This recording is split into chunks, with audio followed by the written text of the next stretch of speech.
Tudo bom, Ana? Uso Neossoro há 5 anos, tarde e noite, nunca mais consegui parar. Ana, eu penso que você deve usar aquele Neossoro adulto, que tem o vasoconstrictor nasal, né? O Neossoro é um produto bom. E esses produtos que têm vasoconstrictor nasal, eles têm sua indicação médica. Eles não são um remédio, não são remédios que devem ser, nós devemos parar de usá-los totalmente, né? As indicações principais uso pós-cirurgia e em quadros gripais. Você pode usar eles com moderação, com a indicação do seu médico, mas o problema é que a minha percepção é que eles não deveriam ser vendidos sem a retenção de receita, porque o paciente chega lá e pede a medicação e o farmacêutico fornece, porque é um remédio que você praticamente compra sem nenhum tipo de restrição, né? E o problema dessas medicações, quando elas são usadas de forma errada, para tratar doenças erradas, ou seja, sem indicação, sem a percepção e orientação de um médico, você acaba atingindo e causando efeitos colaterais muito sérios, né? Porque a medicação com vasoconstrictor, ela causa a chamada vasodilatação reativa. Então, você conduz o vasoconstrictor, aquela substância que se parece com a adrenalina que nós temos circulante no corpo, né? Essa substância, ela contrai os vasos, diminui o edema e melhora a respiração momentaneamente.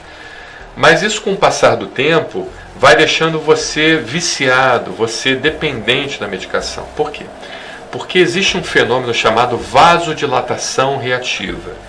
A gente, quando tem a vasoconstricção, a gente tem a vasodilatação reativa, e essa vasodilatação reativa ela é muito maior do que o tempo que ficou contraído. Então, o organismo ele compensa essa contração do vaso com uma vasodilatação reativa muito maior. Por exemplo, se você fizer um torniquete aqui no teu pulso, deixar durante alguns segundos, né? Eu não faço isso em casa por conta própria, porque você pode ter uma surpresa desagradável. Mas tem muita gente assim que dormiu em cima do braço, por exemplo, ou colocou a perna em cima do braço, né? E depois, quando retirou, você teve uma suspensão momentânea do fluxo de sangue para a região, e o organismo, compensando aquela suspensão do fluxo para a região, fez com que os vasos se vasodilatassem e você ficou então com um membro extremamente avermelhado, com uma característica bastante peculiar, né, de um vermelhão no local, né? E esse vermelhão é a vasodilatação reativa. A mesma coisa acontece com o nosso nariz. Quando a gente usa o vasoconstrictor nasal, a gente tem uma vasodilatação reativa, e essa vasodilatação reativa aumenta mais ainda o edema da mucosa. Aí você tem que usar uma quantidade maior. E outro problema também é um problema chamado taquifilaxia. O que significa isso? Você tem uma diminuição dos receptores para o remédio com o passar do tempo.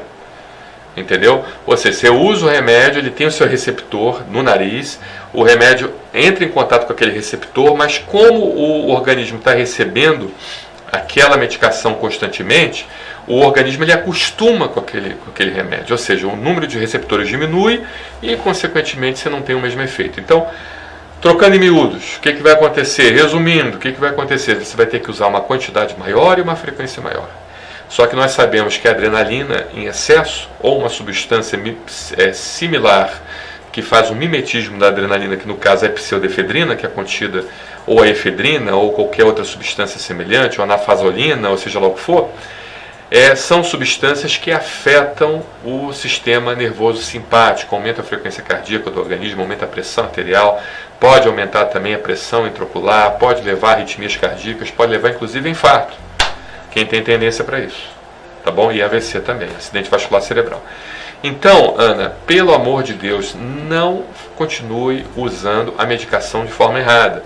O produto é bom, o produto quando bem indicado para o médico, ele tem seus benefícios, os benefícios eles suplantam em muitos riscos, mas a autoindicação de qualquer tipo de remédio, até mesmo de uma vitamina, ela é totalmente desencorajada e desaconselhada pela comunidade médica, porque às vezes isso é só uma vitamina, mas se for uma vitamina ADEC, A, D, E e K, aquelas vitaminas que são vitaminas lipossolúveis, que não se misturam com a água, que não são eliminadas no xixi, e se ficar armazenado no seu organismo, que é um outro problema também, a tal da vitamina D, as pessoas comprando vitamina D à torta e à direita e tomando vitamina D sem realmente a real necessidade para a deficiência de vitamina D. né?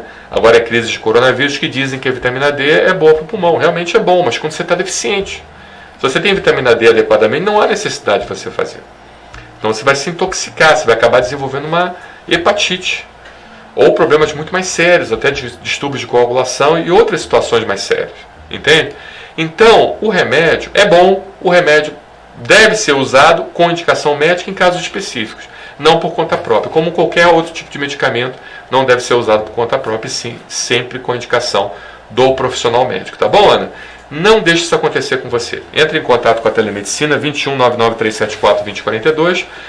Um dos nossos médicos vai entrar em contato contigo e vocês vão conversar bastante. Peço que você digitalize todas as suas receitas e a partir dali a gente entenda o que estaria acontecendo com o seu organismo e poder orientar você da melhor forma. Tá bom, Ana? Um abraço, obrigado pela sua pergunta.